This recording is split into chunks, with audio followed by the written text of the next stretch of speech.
We're back recapping week 6 of the NFL to get straight into it, starting out with the Seahawks and 49ers. Let's just put this shit in perspective for just a second. The early part of the second half, the Seahawks were down 23-3. Another slow start for this offensive unit. But sooner rather than later, things would begin to turn around in the Seahawks' fortune as Laviska Shenault Jr. would return a kick 97 yards for a touchdown score, redeeming himself after he actually fumbled earlier in the first half on one of his kick returns at that point. From that point on, defense got inspired and forced the 49ers into a few more stops throughout the third quarter before the Seahawks would get it to a 23-17 deficit, as they would score a touchdown with a nice Kenneth Walker touchdown run to cap off a 13-play, 94-yard drive, and then the quarter as a whole.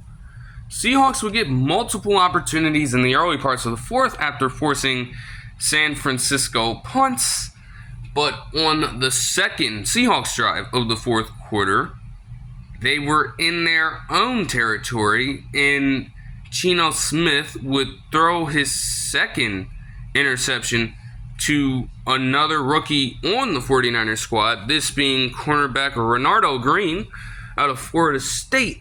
And from that point on, the 49ers just retook control. You know, they would score another touchdown, the Seahawks, after this red zone touchdown, but it took them 4 minutes and 36 seconds to drive down the field and get it. It almost felt, as I watched that sequence, because to be honest, I watched mainly just the fourth quarter. I wasn't able to get around to everything else. But at that moment, you get the ball back with 6 minutes and 20 seconds left. There needed to be a bit more urgency than letting all that time waste off the clock, get past the 2-minute warning, and then finally score a touchdown, getting it in with Tyler Lockett. Still, with an opportunity to close out the game and try their hardest to get another stop, they allow Isaac Guerrero, running back out of BYU, to run for 76 yards and get inside the Seahawks 5-yard line. Then close it out with a touchdown run by Kyle Juszczyk, of all people. Insanity. At that point, no other opportunity to score was relatively important and much of a difference maker towards the outcome of this game. But the Seahawks, for, I guess, another slap in the face, decide to just turn the ball over on downs past midfield, and the game was over like that. I mean, man, we'll go into numbers and I'll explain what I have to say in a second. Isaac Guerrero would actually lead the charge in the 49ers' overall rushing attack. Jordan Mason got 9 rushes for 73 yards, but he was taken out as he got hurt. I would have thought he was still suited up on the sidelines as I watched the game, but he suffered an injury after the very first play of the second half. Shit got interesting from that point on. Overall, they acquired 228 rushing yards on 33 carries and the 1 touchdown run from Kyle Juszczyk. Deebo Samuel would have a 76-yard touchdown earlier.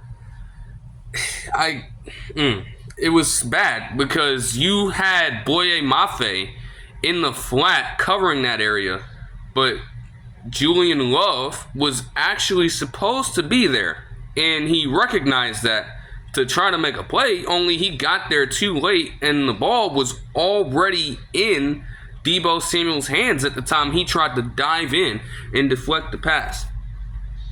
He got that long touchdown, got 117 total yards on the night, and had 7 total touches. Brock Purdy would finish with 255 yards passing, 3 touchdowns, no picks, and 64.3% completion while George Kittle would have 5 catches for 58 yards and 2 touchdowns. Quiet game for Brandon Ayuk didn't matter, and with the results here, Brock Purdy has been undefeated against the Seahawks since he's been in the NFL. On the other hand, Geno Smith threw 52 passes, 312 yards, a touchdown, and 2 interceptions on his birthday. The run game was non-existent for the most part. Only 52 rushing yards as a team, 2.6 yards a carry, and a touchdown. The receiving stats don't necessarily matter. For the most part, they're insignificant. Because when you are in Geno Smith's position, it's just weird. Like, the offense has definitely got some work to do. The defense is definitely going through some stuff. Akin to how it has been for the past few seasons or so, where you get this bend not break mentality from the unit, and more often than not, they tend to break. They had several times. I understand that. Still, when things got contentious, when the game was in reach for the Seahawks to go ahead and take it over on the offensive front, it was because the defense did finally decide to lock in and make plays to get the offense the ball back.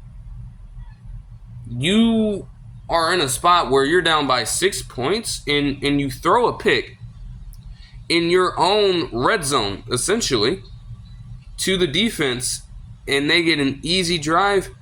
How wouldn't the dagger have been established at that point? Even if you just drive further down the field and maybe you don't score, but you can't give them that kind of a chance. That's insane. That moment effectively lost them the game. As soon as that pick was thrown and they were able to get in territory that quickly, it was over with. No question about it. And to Geno Smith, it's like they have to figure out that, you can certainly run the ball with this unit. For the most part, the yards per carry have been there. The effectiveness has been there. Outside of this game on Thursday night. Why not continue to go to that a little more than trying to force Geno into having to throw 50 passes a game? While the Seahawks passing attack is one of the top ones in the league by yardage, Geno Smith has only 6 touchdown passes in as many games. And the turnover ratio to those touchdowns is also a little atrocious. I mean, he's literally first in the league in passing yards, but if you cannot finish drives, what does it all mean exactly? That's cool. It's a little bit of progression, but you have got to score touchdowns to outlast certain teams. You can't just get by throwing 1 per game, or when the going gets tough, you throw a costly pick or, fumble the ball in an inopportune situation. It can't happen that way. So a tough 3-game slog for the Hawks over the last 3 games in the last 10 days. But again, I'm still, not tripping to the point where I'm calling for people's jobs. Like, things have to mesh together. That's literally what it comes down to. And if changes have to be made, they're not going to be anything too drastic. So I wouldn't necessarily expect that. And I am shocked that people would logically sit back and buy some of that talk. That didn't make any sense to me. They were the first team, the Seahawks, to acquire a player in an in-season trade this particular year. I will go through all of those a bit later in the video. I want to focus more so on each game first, so we can break down those transactions at the end. We'll move on to the Commanders and Ravens game. I mean, it was honestly pretty decent, all things considered. You came into this one waiting to just see this display between Lamar Jackson and Jayden Daniels and figure out who the hell would come out on top. To start off, though, it got sloppy. Mark Andrews would literally gift the ball to rookie corner Mike Sanderstill out of Michigan and give the Commanders a shot at an early field goal. Past the Ravens' own response to that, first quarter was relatively quiet. Things woke up, though, as Derrick Henry continues to be the best running back so far in this NFL season. He leads the league in yardage. He most likely is up there in rushing attempts too. And his effectiveness as well, outside of portions of the Bengals game, before his dagger run in overtime, is just a matchup problem for most defenses. Because if you account for him, well, you don't have focus on Lamar Jackson, as he has his own ability to run the football effectively and just kill you in that aspect of the football game. Commanders would keep pace, though. Terry McLaurin and Jayden Daniels were incredibly locked in throughout this game. After all that, the teams would trade field goals in the early third quarter, and then Baltimore would just open it up with another touchdown run to Derrick Henry, as they would enter the fourth quarter leading by 14 points. Now, they've had trouble with that before. They've had trouble with that a lot over the past 4 years. And, I mean, it didn't really flare up as much as it could have. You know, by that point, the defense had been doing a good enough job to stave them off, but not after a dime of a pass, once again by Jayden Daniels, to Terry McLaurin, as he gets down on the left side boundary of the end zone and gets his feet just barely in bounds for an incredible catch on fourth down. The Commanders happen to have converted on every single fourth down attempt this season, and they certainly have the highest efficiency on fourth down in the NFL. There's no doubt about it in my mind, because other teams have tried a lot, and they've probably gotten more than the amount that they've converted, but they haven't been perfect. So, hey, you'll take that.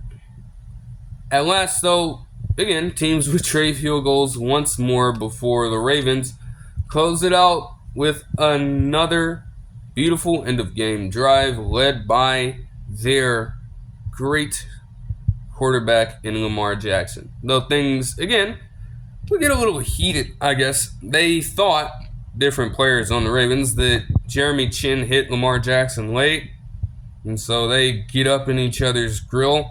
But when you see it, Jeremy Chin's still in bounds, and Lamar Jackson takes his very last step in bounds.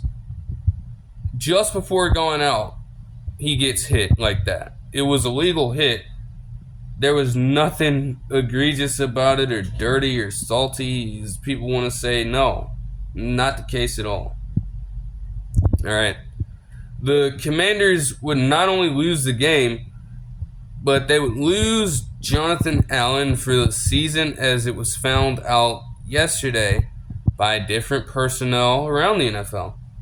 Jayden Daniels, to his credit, still played solid. He had 291 total yards, 2 passing touchdowns, and completed 68.6% of his passes. Zach Ertz came alive in that third quarter, and he would finish the game with 4 catches for 68 yards. Hadn't seen him produce like that since his prime days with the Eagles in 2016-17, man. Terry McLaurin would have 53 yards and 2 touchdown catches. And Austin Eckler would even manage to get 13 total touches and 47 receiving yards without scoring. Lamar Jackson, on the other hand, completed 76.9% of his passes, had 363 total yards, a touchdown, and the interception, which again wasn't his damn fault. It was Mark Andrews. However, Mark Andrews would later get a touchdown catch from Lamar Jackson, as he would become the leading, or he would be tied for the franchise record in touchdown scores at 41 with the former Ravens tight end Todd Heap, of all people. A relatively low mark for a franchise at this point. When you look at other expansion franchises over the past few years, like, for example, Steve Smith has over 60 for the Panthers in his career. Andre Johnson has over 60 for the Texans over the course of his career. Jimmy Smith, the undrafted wide receiver, had over 60 in his tenure with the Jaguars. All those teams or expansion franchises have been made over the last 3 decades or so, and within the same time as the Ravens were created in 1996. So the fact that you haven't had a skill position player get over 50 compared to those franchises, and Jaguars were certainly successful in their early years, but the Ravens have been the most successful of those expansion franchises, as they've actually won a Super Bowl to this point and have made multiple appearances. So you'd think that would warrant some level of higher contribution from there. But no, not at all. Derrick Henry would also finish the game with 24 rushes, 132 yards, and 2 touchdowns. Zay Flowers finished with 132 receiving yards, and Rashad Bateman even managed to get 71. Not necessarily like game of the year material, all crazy, but it was a solid matchup between that duo quarterbacks. Another matchup that had, a bit of the, how can I even put this? Let's just say that there was quite the opposite sentiment for this one as it progressed.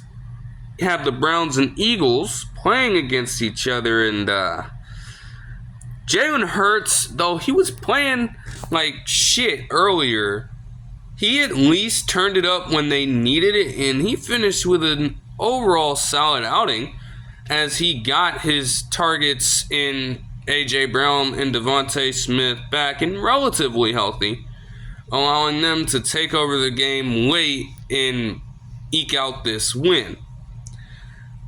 But above all else, this game and what would happen later, as I will detail in one of the transactions I'm going to touch on, Deshaun Watson has definitely lost that locker room. They just don't, I don't even know if it's a matter of trust at that point. He genuinely may not be wanted in there anymore. He's just there because of the binding contract that the Haslam family provided to him before he even stepped foot on the field, and he was nowhere near done with settling cases levied against him over the course of that spring and summer. They chose to do that, and now they are paying for it times 15. Only 16 to 23 passing for 168 yards. But to the point also where it was a relatively just underwhelming game. The Eagles only had a 13 to 10 lead to enter the fourth quarter, and that was only after teams traded, special teams miscues. To end off the first half, you have Myles Garrett getting up high and blocking yet another field goal, as former Eagle Rodney McLeod Jr. would exact a measure of revenge on his former squad by returning the blocked kick for a touchdown to tie it up.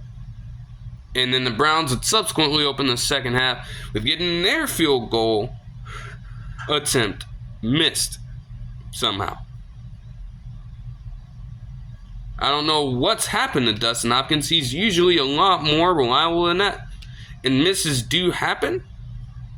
But you're getting drive after drive in the red zone in some cases, and you're only settling for field goals. Most others, you're punting the ball and forcing your defense back out there. I can't necessarily say that it was exhaustion that got the defense, to a point where they allow multiple touchdowns. But it's at that point, you're trying your hardest out there to bail your offense out, and they aren't rewarding you whatsoever. Your only other score, huge score, came from special teams unit. So what the hell are you supposed to do at that point? Doesn't make a whole bunch of sense, and that's not beneficial for anyone.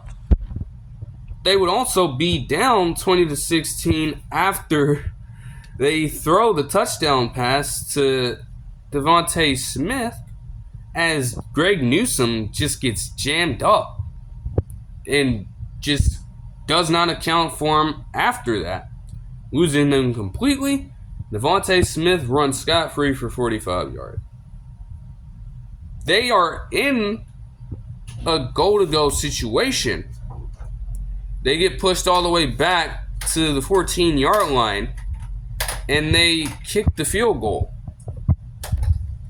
At that point, you genuinely have lost all faith in Deshaun Watson being able to engineer a successful offensive drive.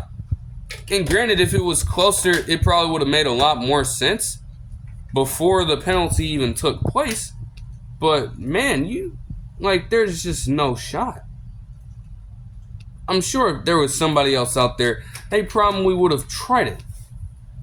Because the Eagles were mounting a few drives together. So you had to understand that one way or another, they would have figured out a way to end the game, despite how sloppy they were playing early on. And you can't even get that done right. It's craziness.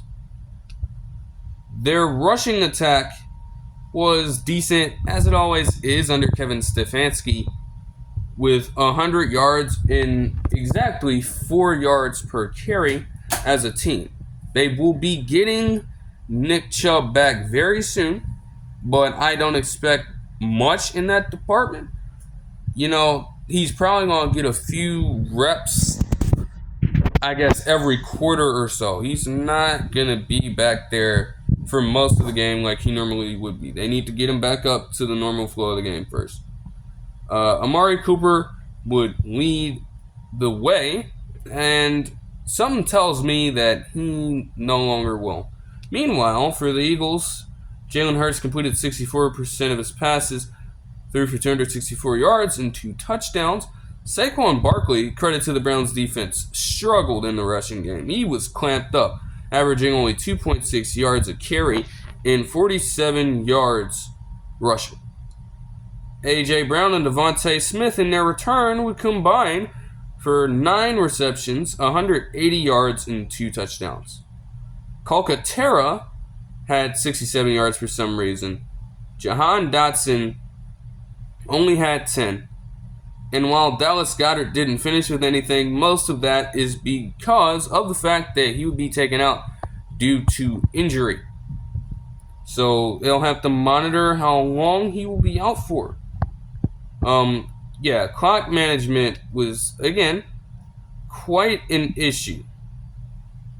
Still, though, the Browns were in favorable position, and they just cannot make it happen. You do question at that point why you waste your timeouts in the fashion that they do that early. But it's like, damn, even if you get the ball back, can you really trust your offense to mount the drive to win the game? I don't even know. I don't know. So Stefanski still, according to a post-game press conference of his, is trying his best to defend Deshaun Watson.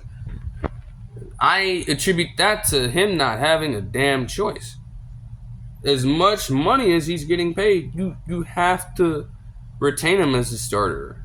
As much as it would be better to just put Jameis Winston in the goddamn game and let him lead the charge. That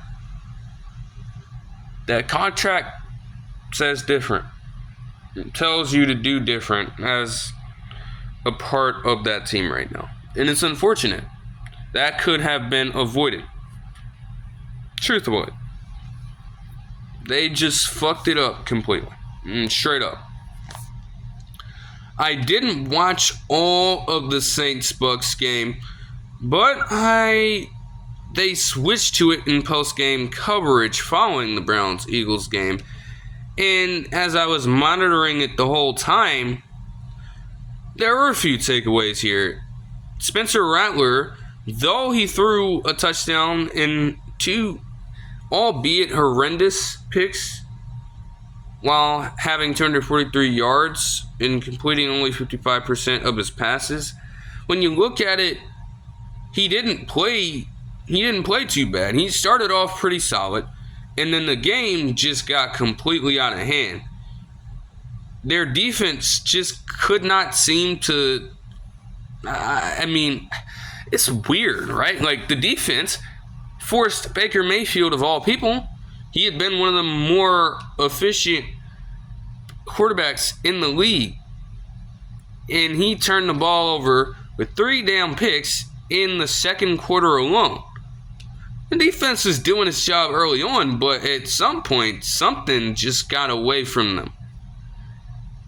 Like, the game was tied. Well, not even tied, but the game was 24-27 to end off the half. They got the damn touchdown from Alvin Kamara, and then they responded with a pick by Cameron Jordan, of all people. Not to mention that looking at the other two, you have Jonathan Abrams somehow landing an interception. That's fucking rare. Only after Paulson Adebo did it. Like, they were right in the thick of things, and that second half just hit different. Like, something happened. I can't even put a finger on it. I really don't know. But the Bucs, again, credit to their offense, even with Baker Mayfield doing all that. Starting off in the second half, they just turned up a notch, man. They got things going completely. Very weird names were scoring touchdowns for them. In a game where Mike Evans could have very much caught his 100th receiving touchdown, everybody else is finding a way to score. You had Kay Otten near the end of the game getting a touchdown catch over fucking Mike Evans for some reason. Chris Godwin, though, did have a good game with 2 touchdown catches.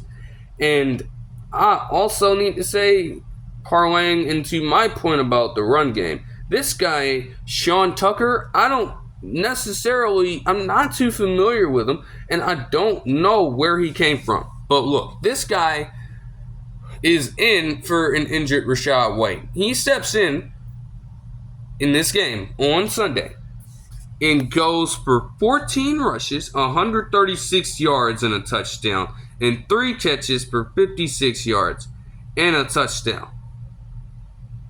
Like, what the fuck? His longest touches were both 36 yards in the rushing and receiving game. And Bucky Irving also had a good game as the 2 of the 1-2 punch, getting 14 rushes for 81 yards and a touchdown himself.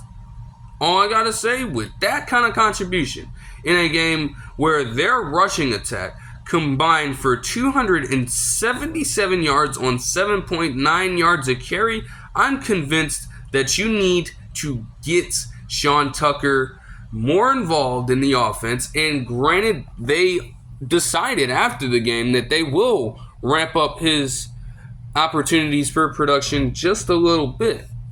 But even when Rachaad White comes back from injury, I'm not going to lie. You put that man at like the receiving back.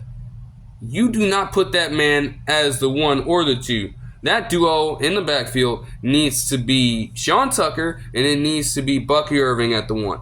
I'm convinced after that kind of performance. Because Todd Bowles, since he's been the head coach, their rushing game has never been that dangerous.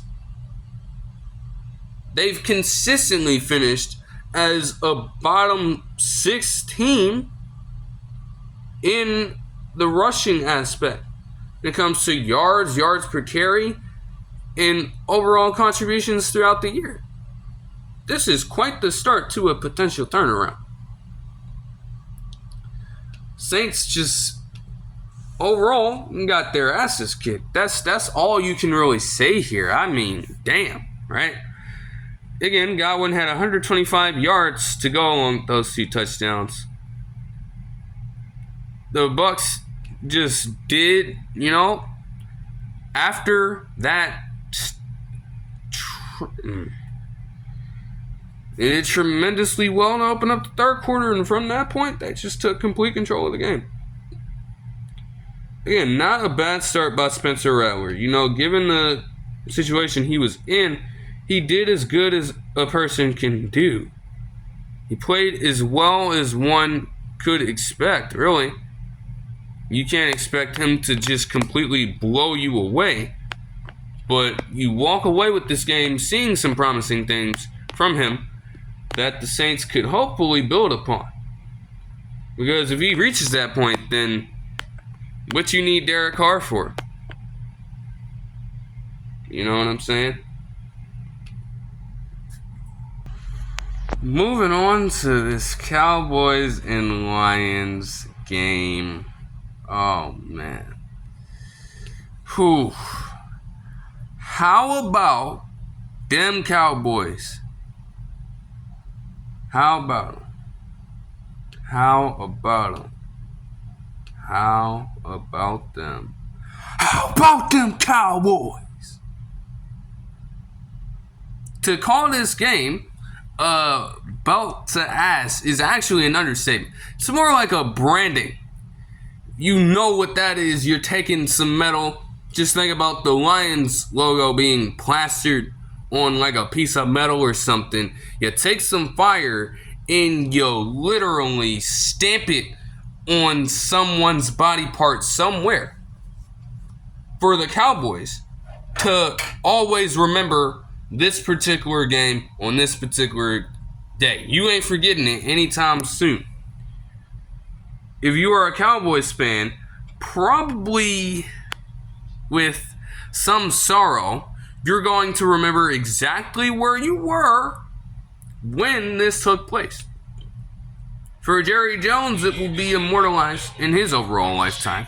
because you literally had this happen on your 82nd birthday. Now, Jared Goff would not, become the NFL's most prolific passer over a stretch of consecutive passes, as he would throw an incompletion within the first 2 attempts of the game. But he would finish with 315 yards.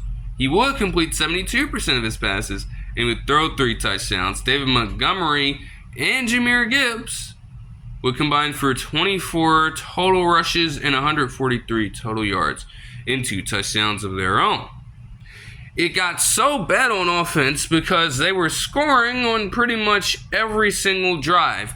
Counted 9 different ones in total, that they decided, hey, let's get in here and give the big men some love. You remember the Lions-Cowboys game last year? It was controversial for all the ineligible man downfield rules that took place with the likes of Dan Skipper and Taylor Decker. Mostly Dan Skipper.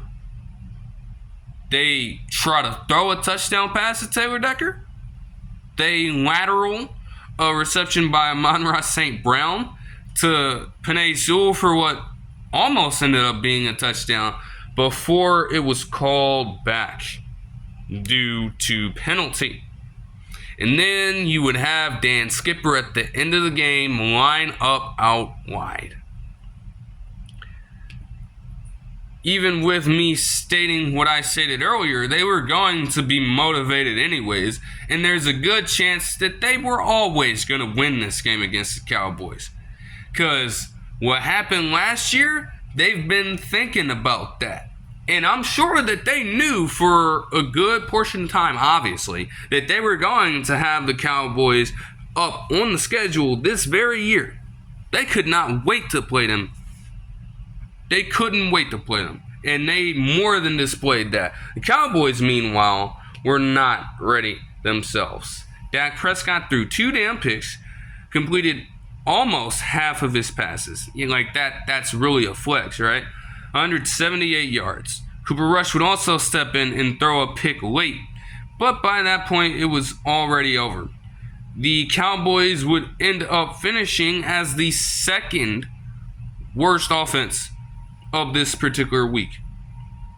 And again, leading that kind of unit, I'm supposed to believe that Mike McCarthy is a good head coach. I'm supposed to believe that he's legit and that he's worthy of being put in that mantle as one of the best to ever do it from his area code. No, stop it. Stop that right now. All right. Historical milestones were set in multiple fronts for them. They have been down by 15 or more points at the half in 4 straight games. Horrible. The Lions were able to score their 2nd most points on the road against a particular team. Last time they did that was in a 1952 game against the Packers, in which they put up 51.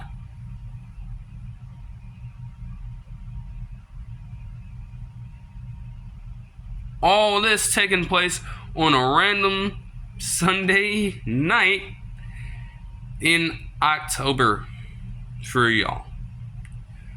And though the Lions would win, they unfortunately lost Aiden Hutchinson for the season on a horrible, absolutely disgusting looking leg injury. Hopefully he can recover well. To the defensive credit, though, they still held very strong. They didn't allow the Cowboys to get over the 10-point threshold.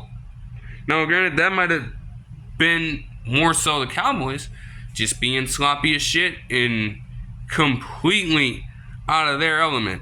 But have they ever been in their element? I don't even think so. Not for a while, at least. And so that might be giving them too much praise. But we'll have to see how the Lions maintain their defensive presence over the next few weeks, and then we can truly determine the full extent of this impact from Aiden Hutchinson's injury. Still, they make a difference here. 47-9 thrashing at the hands of Detroit football. Meanwhile, we move on to Sunday Night Football between the Bengals and the Giants.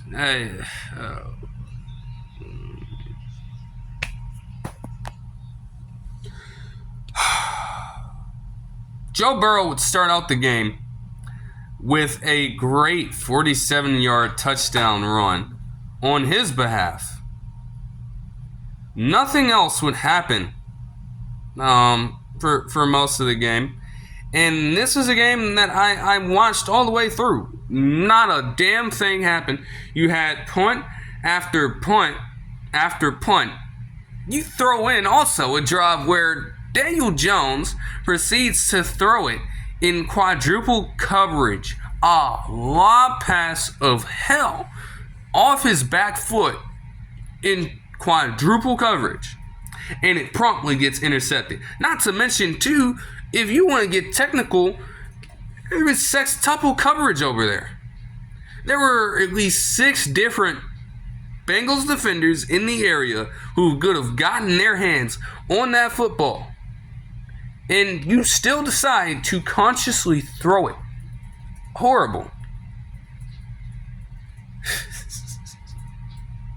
And this is the same quarterback that apparently has the most games in the NFL with 2 touchdown passes, or is tied for the most games in the NFL this current season with 2 touchdown passes, at least 2 touchdown passes, and no picks. He has 3 such games before the Sunday Night Football game.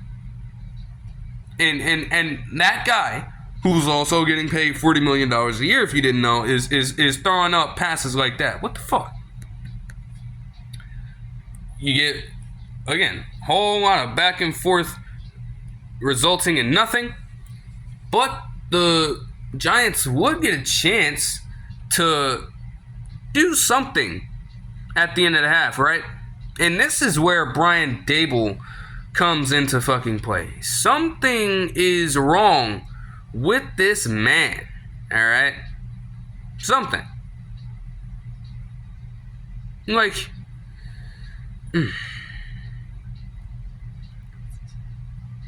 you literally have them kneeling with 21 seconds left to close out the half instead of trying your hardest to go for points. You still had a timeout. You don't have faith in your offense to go and pick up a chunk play that gets out of bounds and then throw something relatively deep or short and get some yards after the catch over the middle to pick up enough yardage, call a timeout, and kick a field goal. Do you not trust Greg Joseph in that situation? Then you open up the third quarter by turning the ball over on downs. And it could have been a double-digit game from there on if Zach Moss didn't elect to fumble the football. The Giants would eventually get a touchdown being scored by Tyrone Tracy Jr., and then the Bengals would respond after with a field goal. Even with Greg Joseph missing this field goal to open it up, you still just screw up the management of the clock and the game situation. You are on Cincinnati's 36-yard line now on 4th and 3 in the second to last drive of yours before the end of the game, and you proceed to go for a passing play that gets promptly broken up by DJ Turner II instead of going for a field goal at that point. It was still 10-7. On the Bengals drive, you would literally have a situation where Chase Brown fumbles and multiple Giants defenders get their hands on the ball, but it continues to travel all the way to the boundary, and it goes out in the most Giants fashion imaginable. I was completely shocked. You You can't make this shit up. That is full-on Giants, if I've ever seen it over the course of my life. Alright. Chase Brown would later score the eventual game-sealing touchdown, and the Giants would get one more chance, with Greg Joseph missing that field goal. Now, again, I've never been high on Greg Joseph, and I'm saying that they should have trusted him more when it mattered. But I'm also saying that there's a reason why the Vikings wanted out and chose to get Will Reichert out of Alabama. There's a reason why he was let go from Green Bay after a rookie of all types of kickers managed to beat him out for the starting spot. There's a reason for that when it comes down to Greg Joseph. Now, the Bengals would actually set multiple historical precedents. They would become 2-166 all times in their, games over the course of their franchise's history, where they managed to put up just a few amount of, possessions together that led to scores on offense. It would also mark their first game in 76 different games where they allowed under 10 points. Before that, they had a streak of games that reached 75 straight with allowing at least over 10 points to the opposing team. Absolute craziness for them. But hey, moving on to the Monday night action between the Bills and Jets. Despite some miscues early and Josh Allen trying his hardest to eviscerate the narrative of this Jekyll and Hyde turnover-prone quarterback, Aaron Rodgers turned back the clock tremendously. Regardless of whatever you want to say about his performance this season and some of what he did in this game, he fucking locked in. He locked in. Jeff Ulbrich had a good showing for his first coaching gig. Good showing for his first game as the interim, to be honest. It was a matter of overall execution by the team. Now, they would get an early touchdown with a dime of a pass to weeping Garrett Wilson, as he managed to get his second foot down just in time in the back of the end zone for a beautiful score. Field goal kicking in PATs were a fucking problem. Tyler Bass kicked the wildest damn PAT for a miss. Still, it wouldn't matter as much because the Bills would then end up scoring another touchdown to Dawson Knox. You'd think that the half would be done just at that point. And, in the eyes of someone at ESPN, I suppose, they had other ideas. We were watching the game live, and they displayed the multiple Hail Marys in the 2015-16 season and postseason that Aaron Rodgers successfully converted the world famous, touchdown pass to Richard Rodgers on around Aaron Rodgers' birthday in 2015 to close out the match against the Lions on Thursday Night Football on CBS.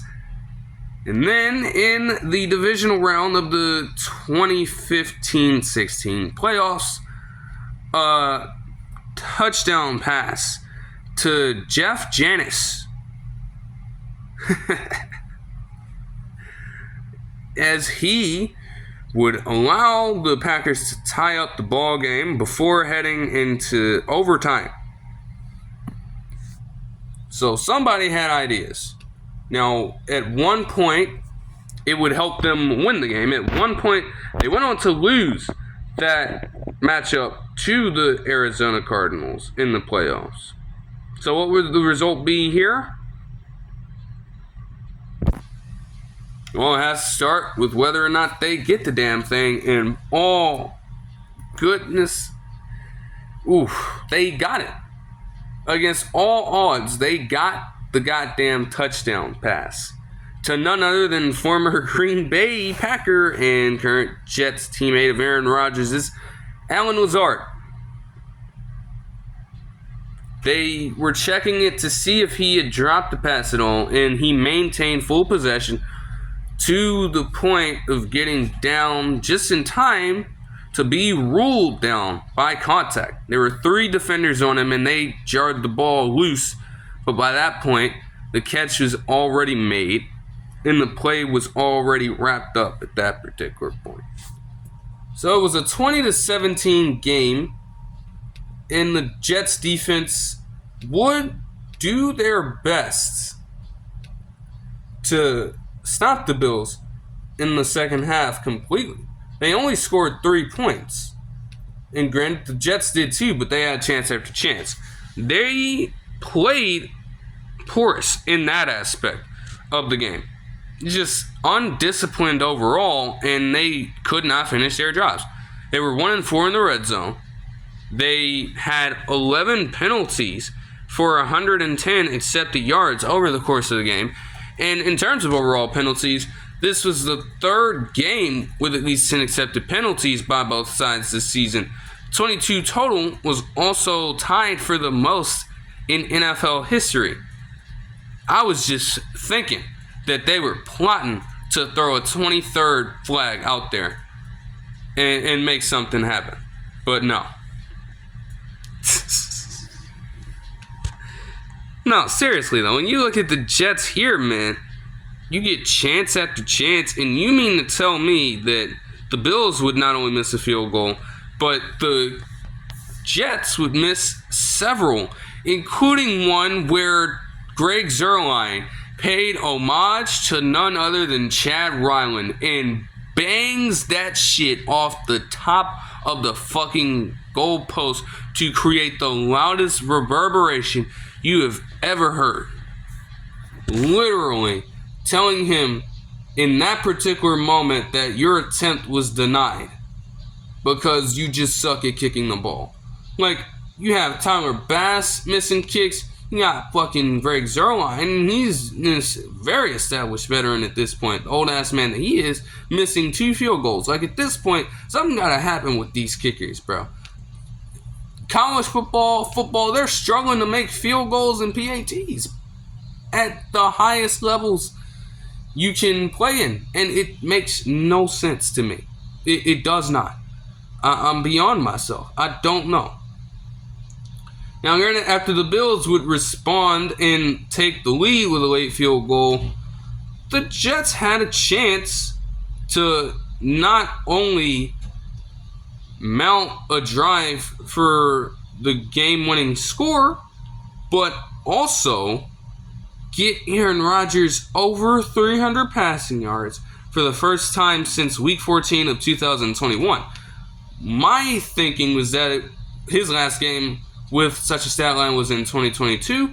I was more than wrong on that. Now, he would throw an interception. But from what I saw, because there's been debate about this, Mike Williams slipped on his route, in my opinion. Aaron Rodgers called him out, actually, in the postgame and said that he ran the wrong route. Either one, something happened on Mike Williams' behalf that caused it to end up that way. I'm not putting that on Aaron Rodgers. Now, if Mike Williams was actually supposed to be running a different route and then recognized in the middle of his momentum as he's running up the field that he was supposed to run a different route, that may explain the slip. And one could have led to the other. But I'm certainly putting that on him. We're not getting on Aaron Rodgers for that one. Still, it's just another way, as they would lose 23-20, a tough way to go out. Especially when their balance was on point. I mean, Allen Lazard and Garrett Wilson combined for 14 receptions, 221 total yards, and 2 touchdowns. Later on, before all of this even happened, you would get Aaron Rodgers threading the fucking needle as he throws a dime of a pass right past linebacker Terrell Bernard's hip for Allen Lazard to come back to the ball and catch it in the middle of the field. Vintage Aaron Rodgers, he played well. He played great. And the run game was on point too. 121 yards rushing between both backs, with Breece Hall getting 113. Like 294 yards and 2 touchdowns before that pick that wasn't his fault is a great display for an older Aaron Rodgers. But for whatever one reason, the Jets just can't string it together. There was some promise from the offensive front, and the defense certainly got off to a slow start, but even when you thought that they had it all together, they just collapsed.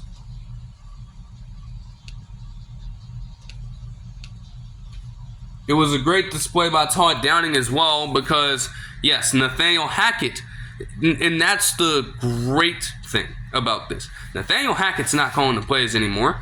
It's Todd Downing. And you saw the improvement for most of the night.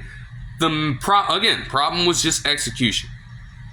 Making it all pan out favorably for the offense on the field. Taylor Rapp apparently was all over the place. They pointed it out as we were watching the game.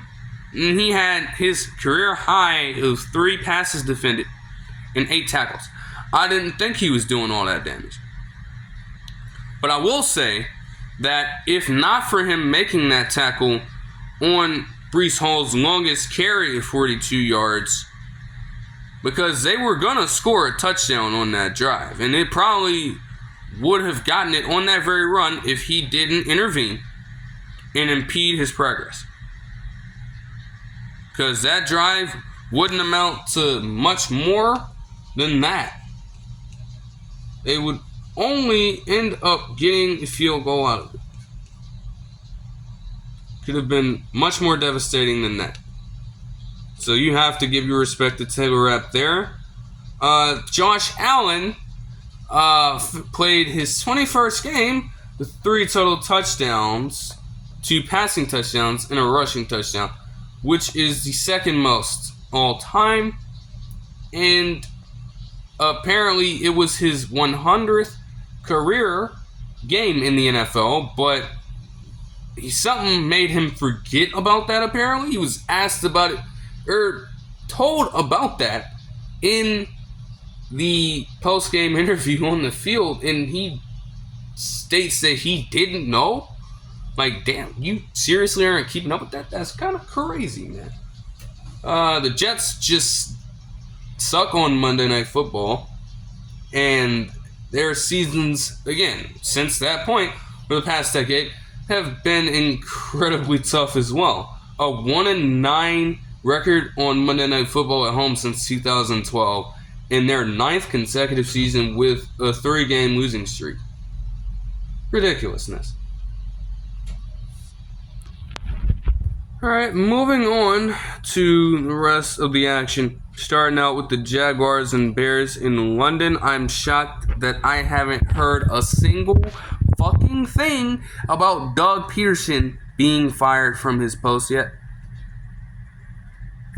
You know, you can look at Trevor Lawrence's stat line and see that he threw 234 passing yards, completed 65.7% of his passes, and 2 touchdowns with a very late interception But one, that interception came late in the game, and two, all things considered, those are good numbers by a quarterback. The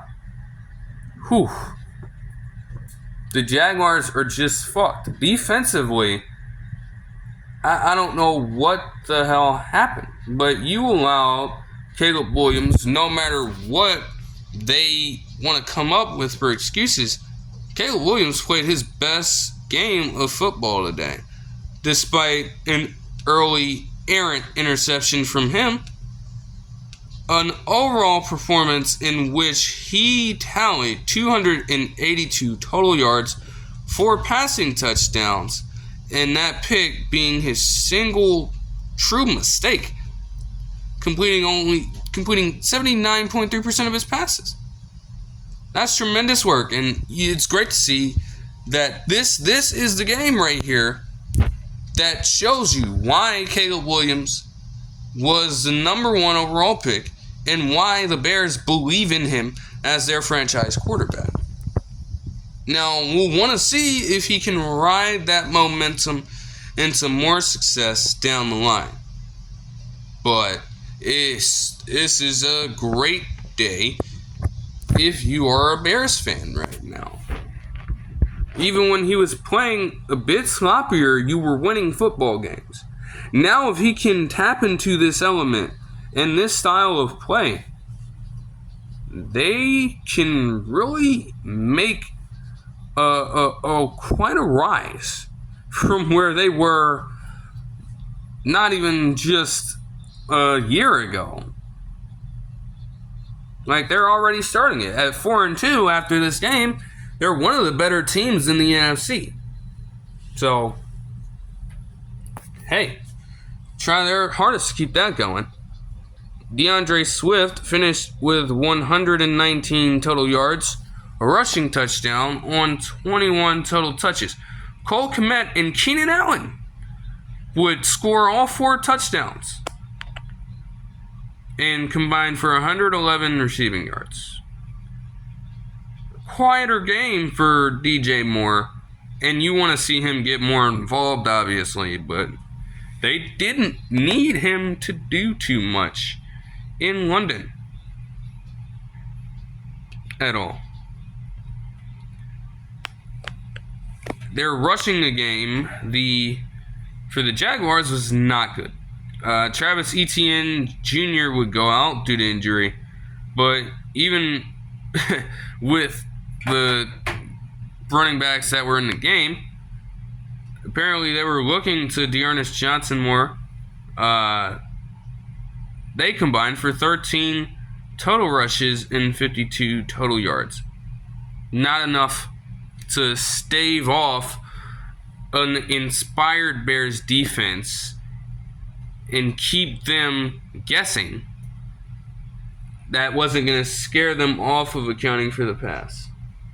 Gabe Davis had 2 receiving touchdowns, and Evan Ingram had 102 yards. But was it truly worth it? No. Brian Thomas Jr., for some reason, only finished with 27 receiving yards on 3 catches, knowing that he's the up-and-coming superstar of that wide receiver core. I don't know why they get away from necessarily trying to see what he can do. Like, weird stuff overall. Like, their culture is clearly shot. Like, I don't know why. I genuinely don't know. Why is nothing coming in about some sort of firing from this game? Seriously, what the fuck? It's like, come on, man. Oh, there are some news I just saw that will be patted on when I talk about the transactions in a little bit. Move on, though, to the Cardinals-Packers game. They win that 34-13 as Jordan Love would throw for 258 yards, complete 68.8% of his passes, throw for 4 touchdowns, and only 1 interception. Those touchdowns would go to Jayden Reed for 1, who only had 28 receiving yards, but that's fine. Romeo Doubs would get 2 touchdowns and have 49 receiving yards. And Christian Watson would catch a 44-yard touchdown pass en route to a 68-yard gain. Cardinals were quiet for most of the way, even with Trey McBride getting 96 yards receiving on 8 catches. Kyler Murray didn't turn the ball over, but the Packers defense is so damn good overall that they did not have to necessarily do a ton in that regard.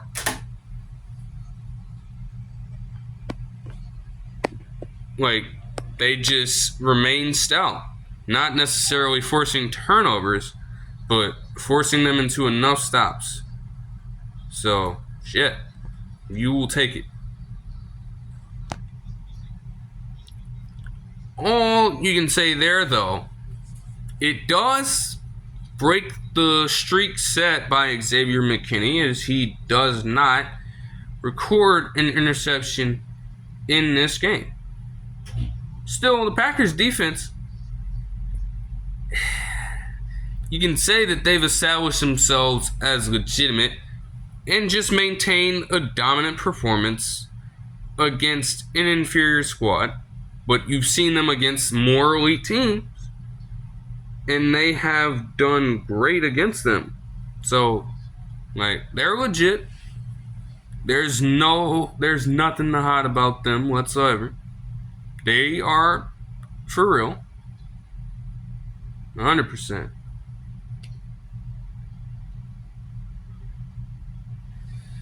The Cardinals have to truly consider, like, looking for a new running back. I don't even know. Overall rushing attack was weak.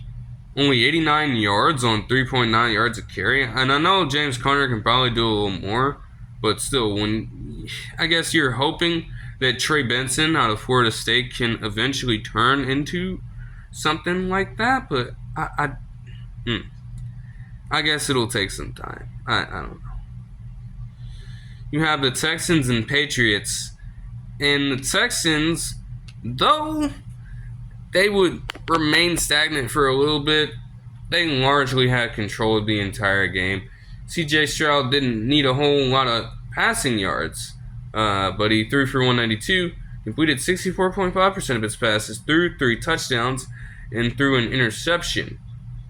Joe Mixon, in his return, had 13 rushes for 102 yards and a touchdown, including a 59-yard run, while also catching a touchdown out of the backfield and accruing 30 receiving yards.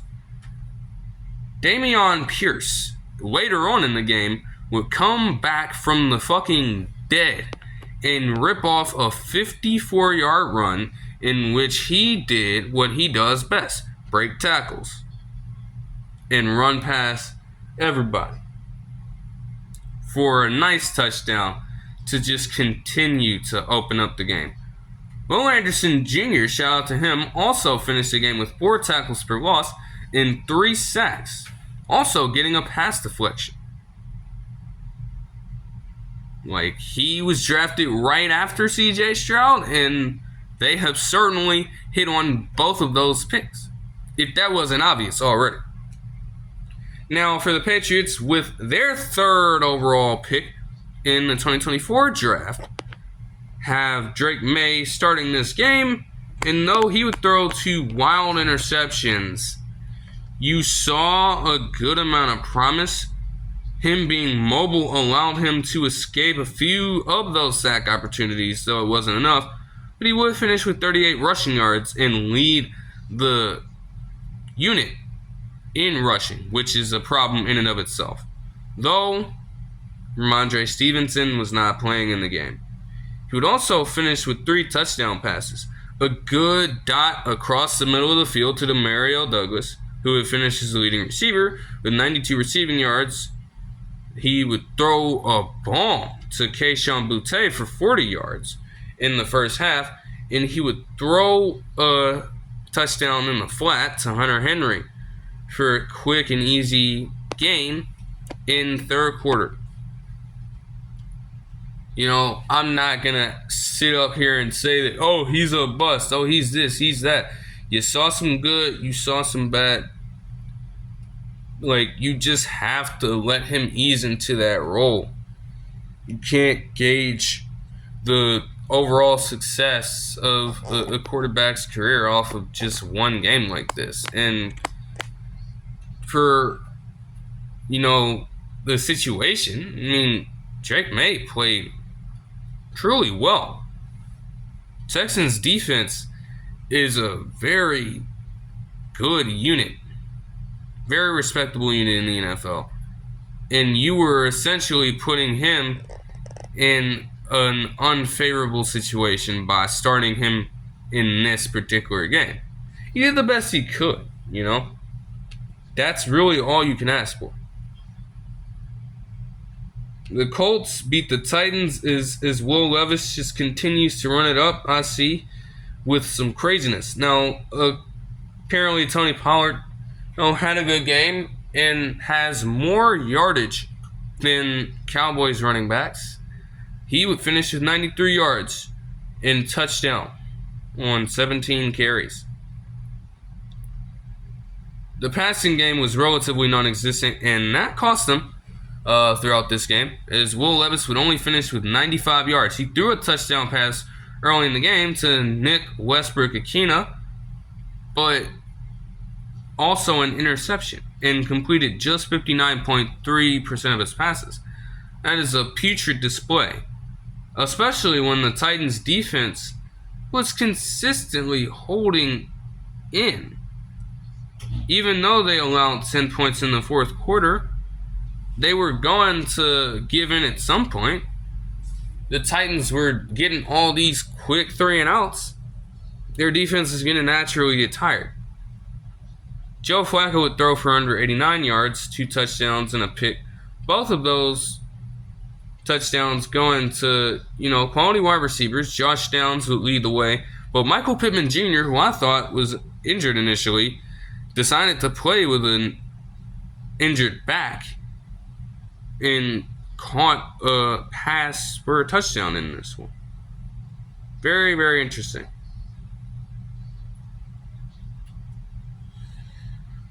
I really don't know about the Titans. I don't know.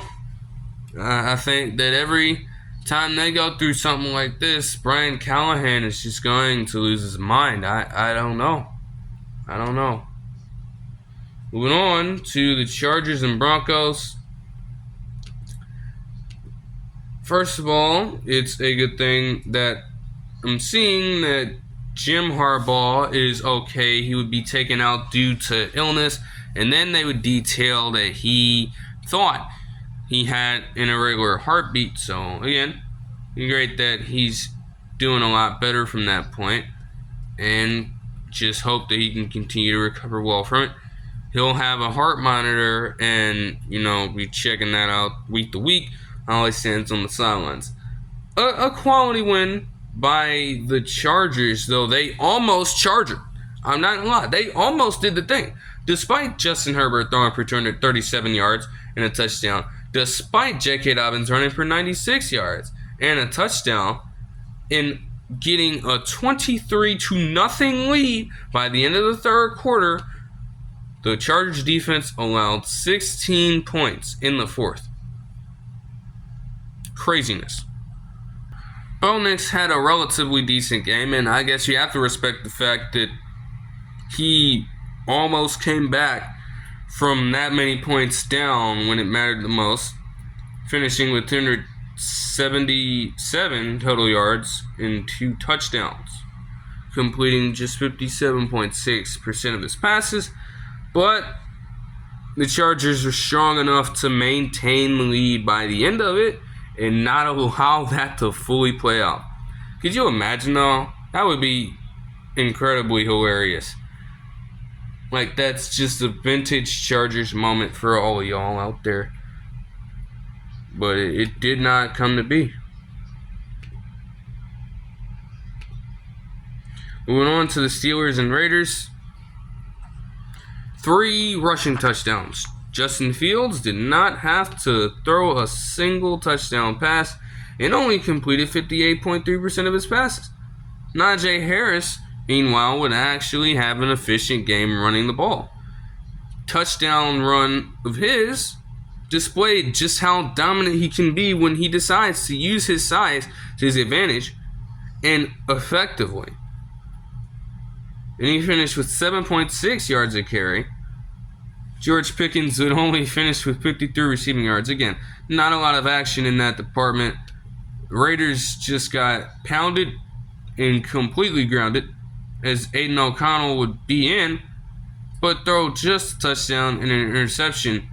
That came late in the game, though, when it was already over. Alexander Mattison would open up the scoring for the Raiders early on, but much wouldn't happen outside of that. Brock Bowers ended the game as the leading receiver by far. 9 receptions for 71 yards. No receiver finished with over 40. The closest would be DJ Turner, the wide receiver DJ Turner. Yeah, names are weird. Names are crazy, man. I don't know. But hey, I didn't even know the Raiders had Dylan Law, the running back from the University of New Hampshire. But he didn't do much of anything. Definitely an interesting tidbit. Okay. They won it 32-13. And lastly, for all the game coverage here, we have the Panthers beating. We have the Panthers and Falcons. Panthers beating. Falcons beating the Panthers 38-20. Yeah. Joking around, stumbling, making y'all damn Panthers fans really think y'all won a game on some shit. Nope. None of that, dude. None of that, man. Get out of here. Andy Dalton threw 2 touchdowns, 2 picks, completed 68.4% of his passes, and threw for 221 yards. Chuba Hubbard would actually finish with 92 rushing yards of his own. On the other hand, shout out Xavier Leggett for getting one of those touchdown catches at least. The Falcons' rushing attack, the main running backs and Algier and Robinson would combine for 33 total carries and 200 yards and 3 touchdowns. Kirk Cousins, after throwing for 4 touchdowns and 509 yards against the Bucs on Thursday Night Football last week, managed just around a little less than half of those yards and only 1 touchdown. That going to Drake Maye, who of course still led the way in this one with 74 receiving yards after all this time. Again, not a surprising win by the Falcons. They actually have the easiest remaining schedule in the NFL. Starting out with this. With the way that the Falcons were able to get through those first 5 games, though, if they can win enough of these games that they probably should win, who's to say that the Falcons don't win the NFC South? I mean, hey, Alright, we have to move on to different transactions and also another piece of news. The first in-season trade was completed yesterday when the Jaguars decided to let go of D lineman Roy Robertson-Harris, and they would send him to the Seahawks for a 6th-round pick. Looking through Roy Robertson-Harris's career contributions on Pro Football Reference yesterday, it's safe to say that it doesn't really do anything for either team. He's 31 years old on his 3rd different NFL team now. He started out with Chicago, interestingly enough, and was then traded to Jacksonville, where he played for the past 4 seasons. He has never been a person that has generated a lot of sacks or tackles, even though they've had him as an outside lineman and then moved him into an interior spot. So it's safe to say that it don't do a whole lot. I don't know how many times he'll really see the field with the Seahawks, but he'll probably be used as a rotational piece in some formations and on some snaps on the defensive front. But he's not going to be out there all the time. I don't expect him to be a difference maker, is what I intend to say here. Pretty uneventful trade, especially when you compare the other two that I have to discuss here. Earlier today, as I was eating my breakfast and watching some ESPN, news would break on First Take that they would finalize a trade for Davante Adams, the Jets, and have him sent there, while the Raiders would acquire a conditional third-round pick. Again, I guess it comes at a decent time. You have a brand new offensive system that, honestly, everybody's trying to still learn. Nobody's mastered yet. And Aaron Rodgers gets to play with his guy again. Davante Adams gets to play with his guy again. There's upside, but again, I don't know how much that trade for a single wide receiver does. If anything, it makes them more formidable in the receiver front. They already have a very good core. I will say, though, Mike Williams' time as a New York Jet might already be coming to a damn close, if you really think about it. With what happened with him last night, I don't know. As far as this trade looks for the Raiders, you get Davante Adams back for merely a pick after you went out and extended him for all that money. You managed the situation horribly, and they're certainly going to feel it in the coming weeks of their football season. You can bank that. Bills would also make waves as they trade for Amari Cooper, and the Browns would proceed to get back a third-round pick of their own. For the Bills, it gives them a true number one wide receiver. Their next best option would have been Khalil Shakir on some nights, Keon Coleman on some nights. No one really took that mantle for them just yet. So, hey, it'll certainly benefit Josh Allen. And, it allows the AFC East to get some top-tier wide receivers.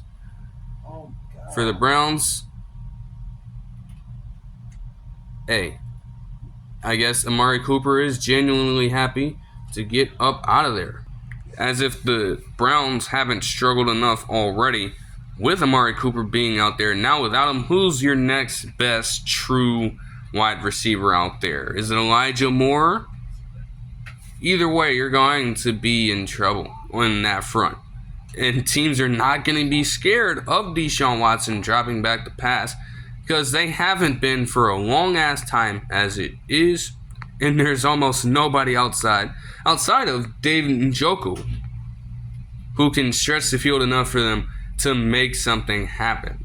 Because they'll certainly be able to abuse the run if Nick Chubb can come back full out, guns blazing. But that's just banking on something so uncertain, really. And that's a hell of a way to go about your season. All stems from that decision in 2022 to bring him in and reward him without him working for it. Also, news just broke today that Tom Brady will officially have a stake of ownership of the Las Vegas Raiders franchise. They recently got it through, and reports in days prior said that they would have expected this to happen. Still, it is something that is likely unprecedented. There are going to be restrictions in place, probably, when it comes to how he can go about calling games that have some involvement with the Las Vegas Raiders, because he now has some semblance of control over how they operate. Wacky shit.